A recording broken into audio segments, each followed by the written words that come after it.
Good morning everyone, welcome back to my book लो। तो आइए शुरू करते हैं अपने 4 जून का डेली करंट अफेयर का लेक्चर। आइए क्वेश्चन नंबर 1 देखते हैं और आज बहुत सारे क्वेश्चन रिवीजन के भी रहेंगे हम लोग के। ओके, तो लेट्स गो। क्वेश्चन नंबर 1 देखिए क्या लिखा हुआ है who has taken over as a new director of central coalfields limited. CCL के न्यू डायरेक्टर कौन बने हैं? ओके, तो इनका आंसर क्या है? इनका आंसर है आपका राम बाबू प्रसाद सीसीएल के नए डायरेक्टर बने हैं। तो इसको आपको याद रखना है, राम बाबू प्रसाद जी। चलिए, which state has become the first state to restore the old pension scheme in order to provide assured income to retired employees? कौन सा राज्य सेवानिवृत्त कर्मचारियों को सुनिश्चित आय प्रदान करने के लिए पुरानी पेंशन योजना को बहाल करने वाला पहला राज्य बन गया है? ओके, कौन सा राज्य बन गया है आपका? छत्तीसगढ़ बन गया है। ओके, आइए अगर इससे रिलेटेड कुछ सवाल हम देखना चाहें तो मैं आपको लिखवा देता हूँ। चलिए लिख के लीजिए ताकि आपके नोट्स भी बनते रहे। सेंट्रल कोलफील्ड लिमिटेड इसका हेडक्वार्टर कहाँ पर है? ये आपका कहाँ पर? रांची में है। ओके, कोल इंडिया लिमिटेड का हेडक्वार्टर कहाँ पर है? दोनों अलग अलग है। ओके, कोल इंडिया लिमिटेड का हेडक्वार्टर कहाँ पर है आपका? ये कहाँ पर है? कोलकाता में है। ओके, राजीव राजीव कुमार कौन है? नाम बताइए इनका। राजीव कुमार कौन है? ये है चीफ इलेक्शन के हेड। कौन है? चीफ इलेक्शन के हेड है ये, राजीव कुमार। ओके, नरेश कुमार कौन है? नरेश कुमार कौन है? Chief secretary of Delhi. Okay, chief secretary of Delhi.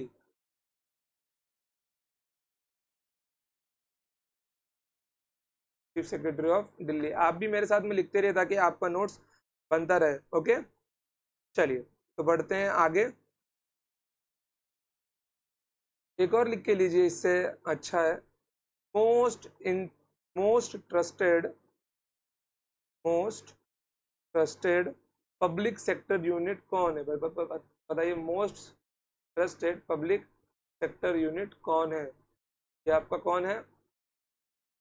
Most trusted public sector unit कौन है आपका? कोल इंडिया लिमिटेड। कौन है? कोल इंडिया लिमिटेड। ओके, मतलब ये जिसका हेडक्वार्टर कलकत्ता में। चलिए, का तो आंसर मैंने आपको बता दिया, छत्तीसगढ़ है। आइए, space x rocket has launched many satellite for the Starlink internet constellation into orbit. Okay, space x rocket ने स्टारलिंक इंटरनेट तारामंडल के लिए कितने उपग्रहों को लॉन्च किया है? तो 53।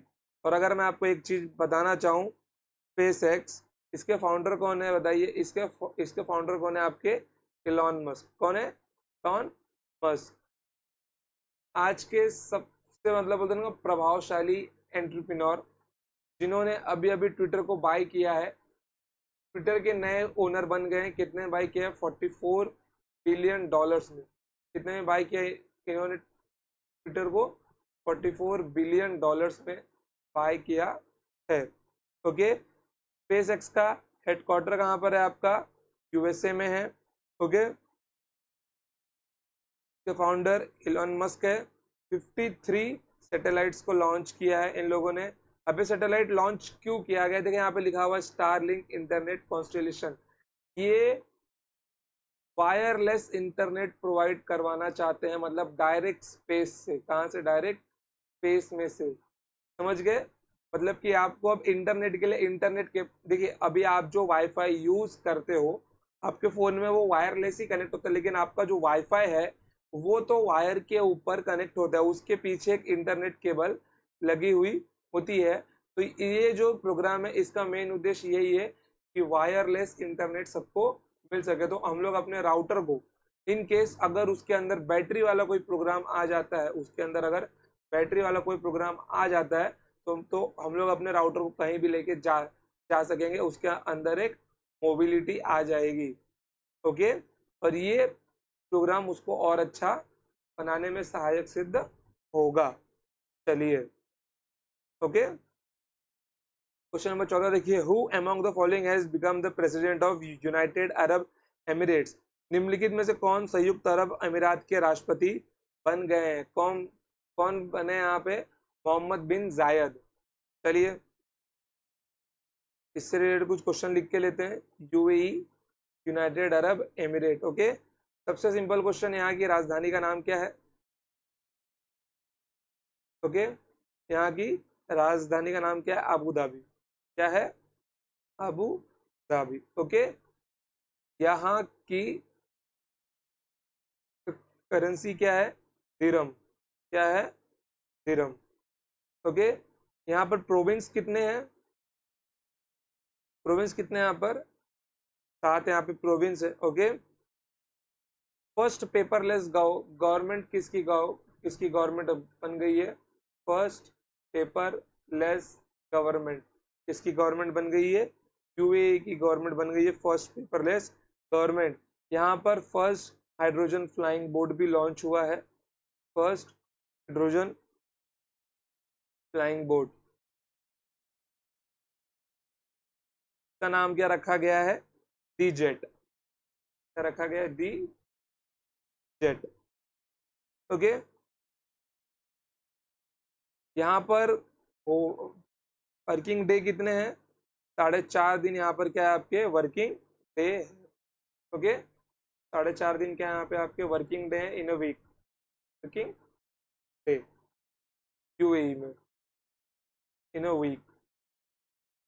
चलिए, आगे बढ़ते हैं। Doctor Manik Shah has become new chief minister of which state? Tripura. Tripura के नए मुख्यमंत्री कौन बने? डॉक्टर मानिक शाह बने हैं। ओके, अब आइए कुछ क्वेश्चन देख के लिखते हैं। बताइए, यहाँ के गवर्नर कौन है? यहाँ के गवर्नर कौन है? त्रिपुरा के। ओके, ये लाइन नहीं मार दो। यहाँ के गवर्नर कौन है? सत्यनारायण आर्य। क्या नाम है इनका? सत्य नारायण आर्य। ओके, यहाँ की राजधानी का नाम क्या है? यहाँ की राजधानी का नाम है अगरतला। ओके, यहाँ की भाषा का नाम क्या है? कोक बोरोक। क्या नाम है? कोक बोरोक। चलिए, और अगर इससे रिलेटेड कुछ और क्वेश्चन पूछना चाहो सीएम से रिलेटेड, तो बताइए, न्यू सीएम ऑफ पंजाब कौन है? इन सब का आंसर आपको कमेंट सेक्शन में देना होगा। न्यू सीएम ऑफ पंजाब कौन है? देखो, ये वीडियो जो बच्चा जब कभी भी किसी भी वक्त देख रहा है, मैंने अगर सवाल पूछा है, अगर आपको पता है तो ठीक है, बट अगर आपको उत्तर नहीं पता है तो प्लीज गूगल कीजिए और आंसर कमेंट बॉक्स में कीजिए, क्योंकि ये उत्तर आपको याद हो जाएगा। और, और अगर ये क्वेश्चन पेपर में आया तो आपको वहां पे ये प्रॉफिटेबल साबित होगा। Okay, new CM of Goa. चलिए, CM of UP. New CM बोल सकते हैं क्योंकि वहां पे अभी अभी इलेक्शन हुआ है। Okay, CM of UP. चलिए, बढ़ते हैं क्वेश्चन नंबर 6 पे। Who has appointed as the new chairman and managing director of the rural electrification corporation limited? ग्रामीण विद्युतीकरण निगम लिमिटेड के नए अध्यक्ष और प्रबंध निदेशक के रूप में किसे नियुक्त किया गया है? किसे नियुक्त किया गया? आपके रविंद्र सिंह ढिल्लों को नियुक्त किया गया है। और ये आपके डॉक्टर मानिक शाह अभी अभी त्रिपुरा के नए सीएम बने हैं। चलिए, क्वेश्चन नंबर 7 देखिए। How many dollars has India contributed to the United Nations, which aims to enhance public outreach to organizations in Hindi? भारतीय राष्ट्र संघ भारत ने संयुक्त राष्ट्र में कितने डॉलर का योगदान दिया है जिसका उद्देश्य संगठन में हिंदी की पहुंच को बढ़ाना है? और इसका आंसर है आपका 8 लाख डॉलर। ओके, कितना लाख डॉलर दिया? 8 लाख डॉलर दिया है। चलिए, recently scientists have discovered the fossils of a Madstone snake which state? हाल ही में भारतीय वैज्ञानिकों ने किस राज्य केंद्र शासित प्रदेश में एक मैड स्टोड डी सांप के जीवाश्म की खोज की है? कहाँ पे खोज की गई है? ये लद्दाख में खोज की गई है। ओके, चलिए। Countries first rural tribal technical training held in which city?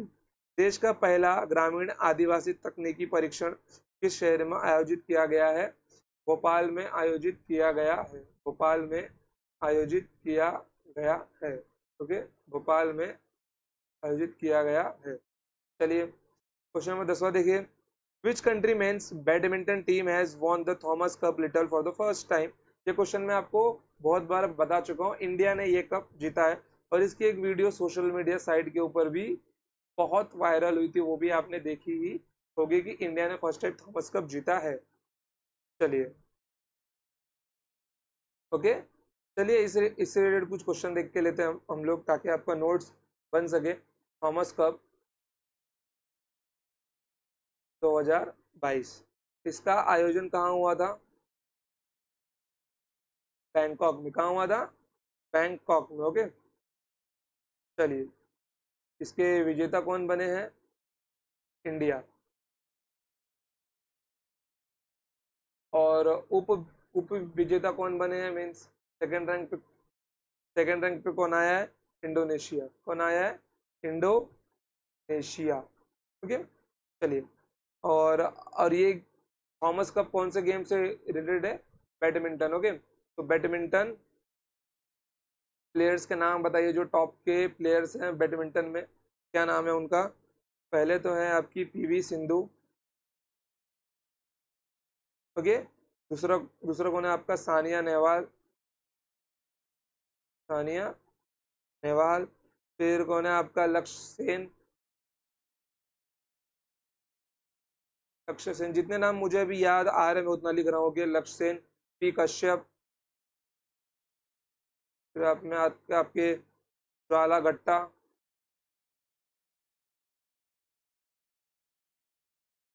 ज्वाला ज्वाला गट्टा। फिर आपके श्रीकांत। श्रीकांत भी एक प्लेयर है, श्रीकांत। आई थिंक ये ना गट्टा नहीं है, गुप्ता है। ओके, क्योंकि जो नोट्स मैंने में देखा था, मे बी ये गत्ते की गुप्ता है। कंफर्म नहीं है, क्योंकि अजीब अजीब सरनेम भी रहते हैं, तो आप इनको ज्वाला रखिए। मैं इसका आंसर आपको अपडेट दूंगा नेक्स्ट लेक्चर में। ओके, कि ज्वाला के साथ में क्या है। श्रीकांत देखिए। ओके, श्रीकांत। श्रीकांत का सरनेम क्या था? सिदाम्बी। ओके, चलिए। फिर अपर्णा पोपट। अपर्णा पोपट, ये क्या है आपके? ये आपके बैडमिंटन प्लेयर्स हैं। क्योंकि मैं आपको ज्वाला का नाम, सरनेम बता ही देता हूँ। ज्वाला, हाँ, ज्वाला गट्टा ही है। ओके, कंफ्यूज था मैं, क्योंकि एक और प्लेयर है ज्वाला गुप्ता करके, मैं उसके नाम में भी कंफ्यूज था। ओके, इसको लेकर। चलिए, the Gyanvapi mosque recently news located in which city of the Uttar Pradesh? Gyanvapi पर है आपका बनारस में। चलिए, अब ज्ञानवापी एक ऐसा मुद्दा बन गया ना, देखिए। ज्ञानवापी एक ऐसा मुद्दा बन गया है कि लोग बोल रहे हैं कि यहाँ पे शिवलिंग है, लेकिन कोई बोल रहा है ये मस्जिद है। अगर मैं आपको अपना पॉइंट ऑफ व्यू यहाँ पे दूं, जैसे कि आप सबको मालूम है, जैसे कि पिछले टाइम पे राम मंदिर एक मुद्दा बना था, और आज अयोध्या में राम मंदिर बन भी रहा है। वैसे ही जो ज्ञानवापी का मुद्दा है, ये अगर राम मंदिर के लेवल तक पहुंच गया, तो ये जो ज्ञानवापी है, ज्ञानवापी अगले इलेक्शन के लिए मेन पॉइंट साबित होगा। अगर गवर्नमेंट को वापस आना हो, क्योंकि अगर ये क्योंकि राम मंदिर का जो मुद्दा वो आप सबको मालूम है, वो कांग्रेस का टाइम से चलता हुआ आ रहा है, जिसको बीजेपी ने सॉर्ट आउट किया था। और इसी एक मेन पॉइंट के कारण उत्तर प्रदेश में बीजेपी की सरकार बनने में काफी लाभदायक मुद्दा सिद्ध हुआ है। बट आने वाले समय में अगर ज्ञानवापी का मुद्दा भी इतना ऊंचा उठता है, तो ये तो डेफिनेटली श्योर है कि ये भी बीजेपी गवर्नमेंट बनाने में बहुत लाभदायक सिद्ध होगा। क्योंकि जो आज की जनता है, वो सिर्फ एक चीज चाहती है, जो है हिंदू राष्ट्र। ओके, कहीं ना कहीं जनता अपने अंदर ये चाहती है कि ये हिंदू राष्ट्र बने। इसके लिए पॉलिटिकल पार्टीज इस चीज का पूरा पूरा फायदा उठाएंगी। क्या आपको नहीं लगता कि रिजर्वेशन, जो मैं अगर पॉलिटिकल पार्टीज का फायदा उठाने के बाद बोलूं, रिजर्वेशन बाबा साहब आम्बेडकर ने लिखा था कि संविधान लागू होने के after 15 years you can remove it. जो भी उस समय पार्टी होगी, ओके, वो रिजर्वेशन को निकाल सकती है। लेकिन आज देश को आजाद हुए 75 ईयर्स हो गए हैं, फिर भी रिजर्वेशन निकल नहीं रहा है। इसका मेन कारण क्या पता है? सिर्फ वोट बैंक। क्या मालूम है? वोट बैंक है। ओके, 2018 में जनरल कास्ट वालों ने एक आंदोलन निकाला था कि रिजर्वेशन निकालो या हमको भी आरक्षण दो। उसके ऊपर जो SC ST वाले थे, उन लोगों ने दंगा कर दिया था कि इनको रिजर्वेशन नहीं मिलना चाहिए। उनका कोई छीन नहीं रहा था, लेकिन फिर भी उनका दंगा हो गया था। ओके, तो रिजर्वेशन एक ऐसा वोट बैंक बन गया ना। और अगर मैं आपको रियलिटी बताऊं ना, तो ये कंट्री के लिए बिल्कुल प्रॉफिटेबल मामला है ही नहीं। क्योंकि आने वाले समय में अगर रिजर्वेशन की लोग डिमांड करते रहे, लोग रिजर्वेशन के भरोसे बैठे रहे, तो लोग अपने स्किल्स के ऊपर काम नहीं करने वाले, लोग पढ़ाई तो बिल्कुल भी नहीं करने वाले। समझ गए? बट हाँ, इतना है कि आज के टाइम पे जो जर्नल कास्ट के लोग हैं, जो जर्नल कास्ट के लोग हैं, वो लोग भले ही अगर गवर्नमेंट के एग्जाम के फील्ड में नहीं सक्सेस हो पा रहे, तो वो लोग बेस्ट एंट्रीप्रेन्योर्स बन रहे हैं। ओके, क्योंकि क्योंकि वो अपने सिचुएशन के हिसाब से वो लोग टफ बनते जा रहे हैं, क्योंकि उनको टफ सिचुएशन में ही रखा जा रहा है। जहां आई थिंक 2018 का रिजल्ट था RPF एग्जाम का, 97 आउट ऑफ 100 इतना कट ऑफ लगा था। बताइए, बंदा अगर 97 निकाल ही लेगा, तो वो UPSC का पेपर देगा ना, वो कहीं के लिए आएगा SI वगैरह बनने के लिए? ओके, तो सीधी सी बात है, जिस जिस कास्ट के बंदे को, ओपन कास्ट के बंदे को अगर इतने टफ सिचुएशन में गवर्नमेंट रखती है, तो जाहिर सी बात है वो आने वाले समय में उभर के ही निकलेगा। बाकी जो लोग सोचते हैं कि गवर्नमेंट जॉब सिक्योर है, देखो, गवर्नमेंट जॉब सिक्योर कौन सी मालूम है? जो ऊंचे पोस्ट के ऊपर है बस, जो ऊंचे पोस्ट के ऊपर है बस। बाकी उसके नीचे जितनी भी गवर्नमेंट जॉब है, आपको निकाला जा सकता है। आपने रिश्वत ली, पकड़े गए, यू आर फिनिश्ड, खत्म। समझ गए? चलिए, मेरी बात भी यही मानना है कि अपने स्किल पे काम करो, नॉलेज पे काम करो। देखो, मैं ऐसा नहीं कि मैं कास्टवादी हूँ, बट मेरा ये मानना है कोई भी कास्ट का बंदा हो, उसको अपने देश के प्रगति के लिए काम करना ही चाहिए। ओके, उसको अपने देश के प्रगति में योगदान देना ही चाहिए। उसको ऐसा काम चूज करना चाहिए, ऐसा फील्ड चूज करना चाहिए कि वो देश की प्रगति में अपना हाथ बटा सके। समझ गए? चलिए, यहाँ पे देखिए क्या question, who has been appointed as the chairperson of the central board of secondary education CBSE के नए चेयरमैन कौन बने हैं? कौन है? निधि छिब्बर। निधि छिब्बर को चुना गया है। ओके बच्चों, तो आज का लेक्चर हम लोग यहीं पे रखते हैं, एंड आई होप कि आपको आज का लेक्चर बहुत अच्छा लगा होगा। और मेरी आपसे एक ही डिमांड है कि आप लोग स्किल पे काम करो। किसके ऊपर? स्किल पे काम करो। स्किल इंडिया बनाओ। Okay, skill India. क्योंकि आज के टाइम पे यूथ को स्किल की जरूरत है। काम बहुत सारे, कौन बोलता है काम नहीं है, लेकिन बोलते हैं ना, उस काम के लिए परफेक्ट बंदे नहीं है आज का टाइम पे। समझ गए? आप लोग अगर ये वीडियो देख रहे हो, क्या आपको लगता है कि गवर्नमेंट जॉब ही एक रास्ता है? नहीं, आ रहे आप लोग डेटा साइंटिस्ट बन सकते हो। डेटा साइंस का कोर्स कर लो यार, फ्री ऑनलाइन अवेलेबल है। अगर पैसा देके भी करना है तो मैक्स टू मैक्स 1000 रुपीज के ऊपर कोर्स के लिए देना ही नहीं है। डेटा साइंस करो, एक्सेल सीखो, डिजिटल मार्केटिंग सीखो, वीडियो एडिटिंग सीखो। ऑनलाइन का वर्ल्ड है।